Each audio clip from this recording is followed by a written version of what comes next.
Hablar de los Promaucaes, los habitantes de Chile Central, los mapuches de Mapocho, como dice el profesor Patricio Cerda, es hablar de una historia que hasta aquí no aparece en la historia, ¿no? Y obviamente nos deja a las puertas de lo que sí, para los textos de historias tradicionales, es el comienzo de la historia de Chile. Vale decir, el momento en que llegan los europeos a Chile Central. Me refiero a las expediciones de Diego Almagro, que hemos mencionado, y a la expedición de don Pedro Valdivia. Una faceta importante de la instalación de Valdivia en Santiago es que, en primer lugar, se produce luego del fracaso de la expedición de Almagro. Frente a eso tenemos que preguntarnos qué traía Valdivia consigo.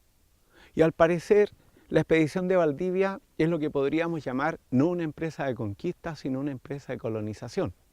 Y una empresa de colonización, más que armas, lleva semillas, lleva plantas, lleva animales, para hacer y recrear el mundo del cual provienen estos supuestos conquistadores.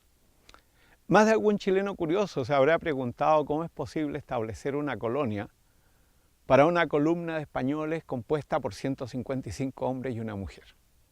Obviamente, la solución a esto pasa por el establecimiento de relaciones con las mujeres locales. Ahora, también pasa por la aceptación de las mujeres locales de mantener una relación con estos sujetos que son supuestamente invasores, conquistadores. Entre ambos, y como explicación, tenemos el problema de la violencia. Se produjo una violación masiva de las mujeres mapochoes, maipoches en esta primera etapa, porque sabemos que desde el comienzo hay en Santiago hijos de españoles. Valdivia lo señala incluso en este periodo de la guerra que se da por la defensa de la pequeña aldea que fundó en Mapocho. Pero allí la investigación reciente ha demostrado que algunos capitanes y soldados de Valdivia establecieron matrimonio, se casaron con las princesas o hijas de los loncos de Chile Central. Y eso explica el surgimiento de un mestizaje temprano, un mestizaje que no está mediado por la violencia, sino por el acuerdo, por el pacto, por la conversación, por la idea de que se está viviendo en comunidad. Y eso, ese elemento tan simple, lo tenemos traducido en términos históricos en el siguiente acontecimiento: que no hay noticias de guerra, por ejemplo, a lo largo del río Maipo, en lo que actualmente son las localidades de Pomaire, Peñaflor, Melipilla, Chiñihue, Melvin, Pelvín, El Monte, etc. Estas localidades no se ven afectadas por la guerra.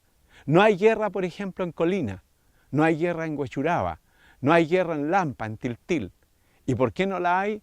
Porque justamente de allí es de donde salen las mujeres que se casan con los soldados de la hueste valdiviana.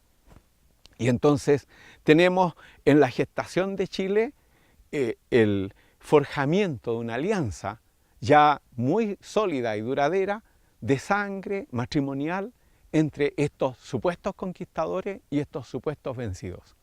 Pero de esa alianza, ¿cierto?, comienzan a surgir lo que podríamos llamar los primeros chilenos modernos, vale decir, los hijos del fruto del mestizaje, que no son más que fruto del entendimiento entre dos pueblos que se encuentran. Un segundo elemento que es necesario destacar es la condición social de los soldados que llegan a Chile. Esos soldados son mayoritariamente hombres fracasados, hombres que han visto destruidos sus proyectos, hombres que conocieron la más dura derrota, especialmente aquellos que, junto con Diego Cano, junto con Francisco Villagra, se internaron a la conquista de los Chunchos.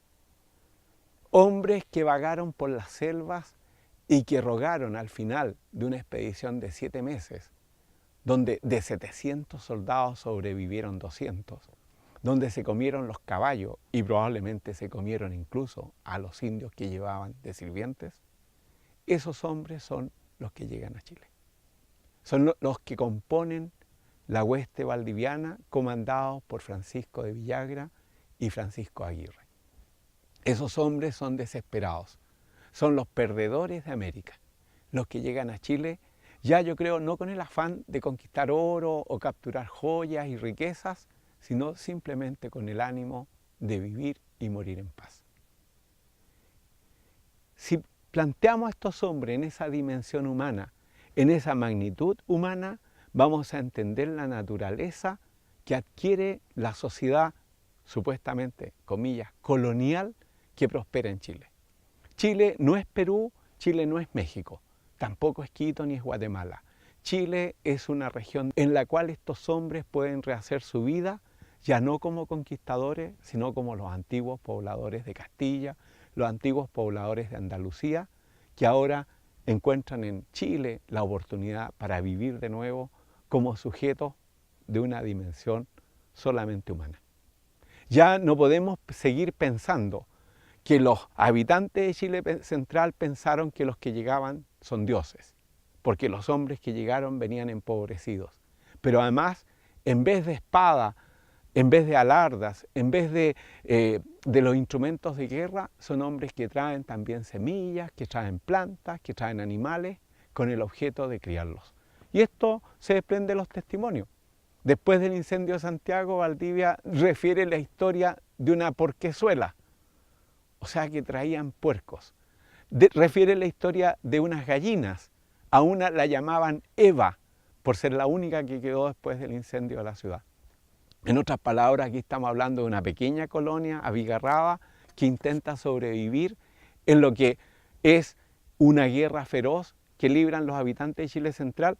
Yo creo que más que con el propósito de derrotar a estos recién venidos, de enseñarles una lección, de que en Chile cuando se llega a vivir, se llega a cohabitar y no a conquistar.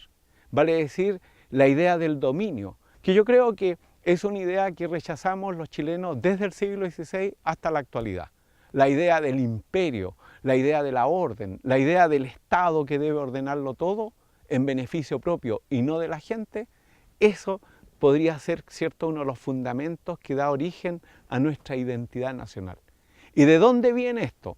Viene, reitero, de ese mundo primigenio, de ese mundo prehistórico constituido por los habitantes originarios de Chile central y que se expresó en tiempo de los incas, se expresó luego en tiempo de la así llamada conquista española y que se va a expresar con mucha fuerza cuando definitivamente en Chile comienza a nacer esta nueva sociedad mestiza que está, en mi opinión, influenciada fuertemente por estos pactos de gobernabilidad que se manifiestan a través del establecimiento de un sistema jurídico que defiende y protege los derechos de las comunidades a sus tierras, que defiende el derecho de las comunidades a mantener su idioma, que defiende el derecho de las comunidades a mantener sus formas de sociabilidad y por sobre todo sus formas de vida. Ese mundo, un mundo de coexistencia, que nos dicen que es un mundo de casta, que es estratificado, que son mundos distintos, en realidad son los mundos que se permiten y que sobreviven cuando existe, aunándolos, un pacto de respeto y tolerancia mutua.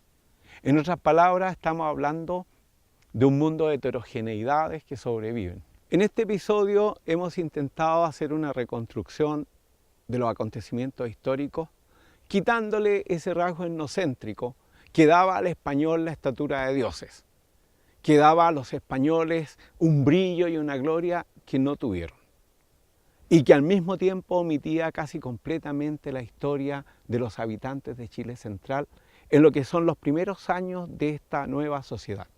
Yo creo que la incorporación temprana del mestizaje, la incorporación temprana de un pacto de gobernabilidad, la incorporación temprana de los propios habitantes a este proyecto de conquista global, como lo llaman los españoles, este proyecto de conquista de la Araucanía, nos deja frente a otra historia, a la historia del nacimiento de una sociedad en la cual existe la tolerancia y la pluralidad, donde se respeta la heterogeneidad.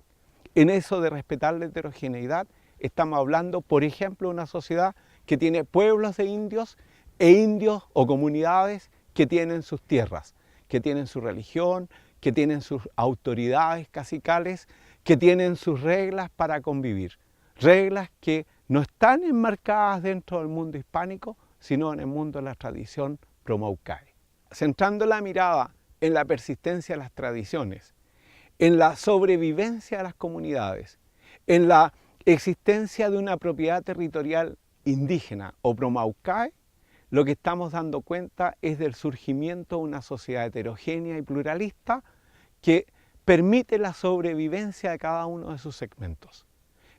En gran medida también estamos restaurando la historicidad de esa gran masa, que es la masa indígena, la historicidad, su participación en el proceso histórico.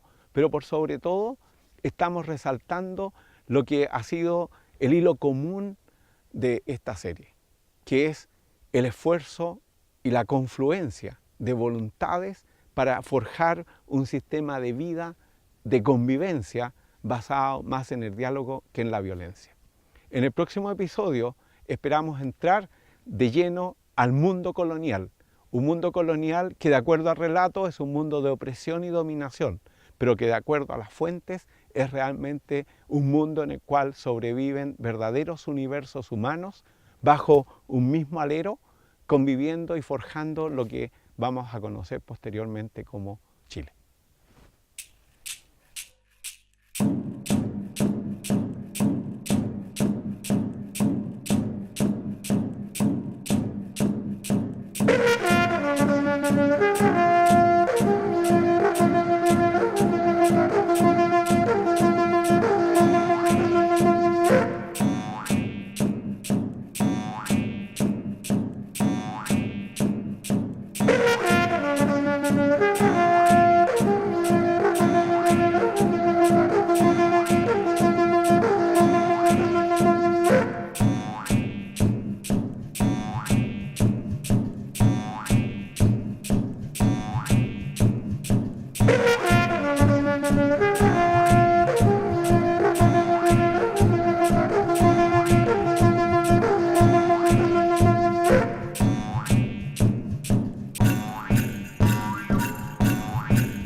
Con las mujeres locales.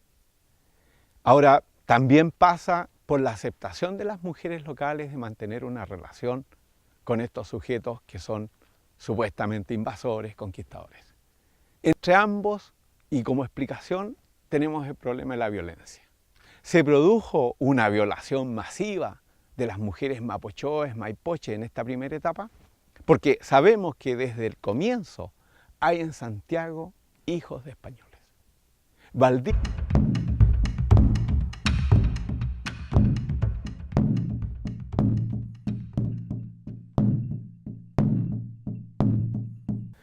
Hablar de los promaucaes, los habitantes de Chile Central, los mapuches de Mapocho, como dice el profesor Patricio Cerda, es hablar de una historia que hasta aquí no aparece en la historia, ¿no? Y obviamente nos deja a las puertas de lo que sí, para los textos de historias tradicionales, es el comienzo de la historia de Chile. Vale decir, el momento en que llegan los europeos a Chile Central. Me refiero a las expediciones de Diego Almagro, que hemos mencionado, y a la expedición de don Pedro Valdivia. Una faceta importante de la instalación de Valdivia en Santiago es que, en primer lugar, se produce luego del fracaso de la expedición de Almagro. Frente a eso tenemos que preguntarnos qué traía Valdivia consigo. Y al parecer, la expedición de Valdivia es lo que podríamos llamar no una empresa de conquista, sino una empresa